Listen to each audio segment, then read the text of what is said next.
provenance. So that goes from it being painted, let's say, or made in whatever way it was created, to the people who buy it and the auction houses it gets passed through and the museums it ends up with. And then whoever is using it in those museums, usually the curator, but it can be a conservator, as you say, it can be a cleaner. It all adds to the story of the painting. So I see myself as just one snapshot within this long history of an artwork that will continue on for hundreds of years, I hope. By telling the stories, you're either telling someone something new or you're keeping it alive in people who know minds, I suppose. When you tell someone something that they hadn't seen or they didn't know, or you've brought something to life for them, and it's not earth-shattering, the difference, but if you've enhanced the visitors even in the smallest way, then that's a nice thing. You get good job satisfaction in that respect. Art can be soothing. It can help you to just relax. And also, I think sometimes it can make you think deeper than you would normally do. I've never really been a big lover of art.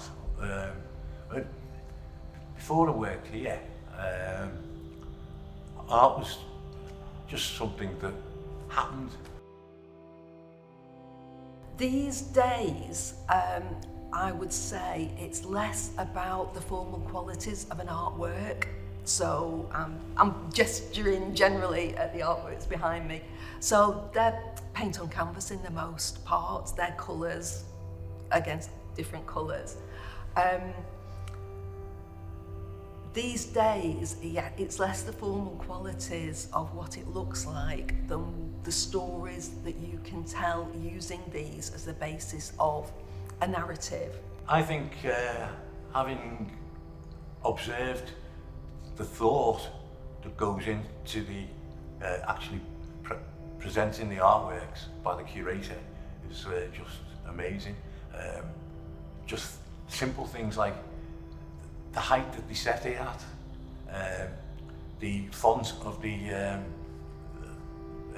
explanation labels, the way the lighting is actually controlled. It's an awful lot more technical than people really appreciate. I have a concept or a theme. That's what the exhibition's going to be about. And then I will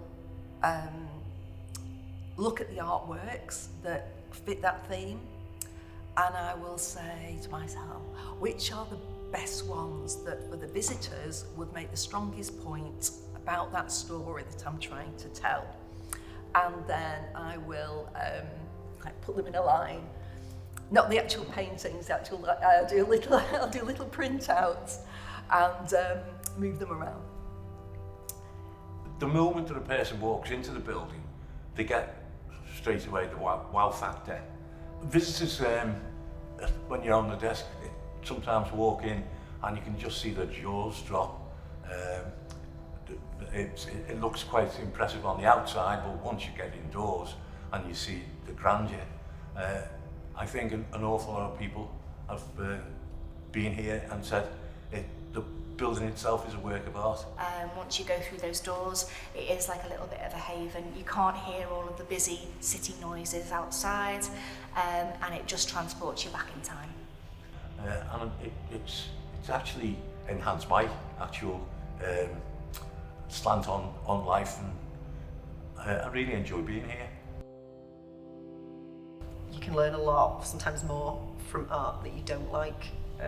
Things like more questions you can have and what the artist is thinking. So yeah, I've learned a lot from working here. It's definitely sort of opened my mind. So yeah, there is that sense that I'm here looking after people, but also this amazing building. I feel part of its history. So for me, loving history and kind of hoping that at some point somebody will look back on things like this and go, oh right, Kim was part of the visitor services team. I feel like I am part of the fabric of the building now. I'm helping people in a different way, because sometimes you think, I wonder what would have happened if I'd gone into, you know, animal care or nursing, where I'm actually physically feeling like I'm helping someone. But I've got to realise that sometimes I am helping people, but just in a different way. I think art is very important for mental health. And I think this gallery does offer quite a lot to people, and I'm very proud of the place that I work in and the job that I do. It is very much like, and has the same sort of amount of research and just general work that goes into it as doing a documentary, writing an article or a chapter for a book. It's a lot of work, and it takes a lot of thought. Enabling different stories to be told, and I can use the same artwork but put it in different exhibitions and draw out different stories through that. So it's not one narrative, it's a multiplicity. So in that way you're also building the story about the artwork, and so it's this continual flow of history.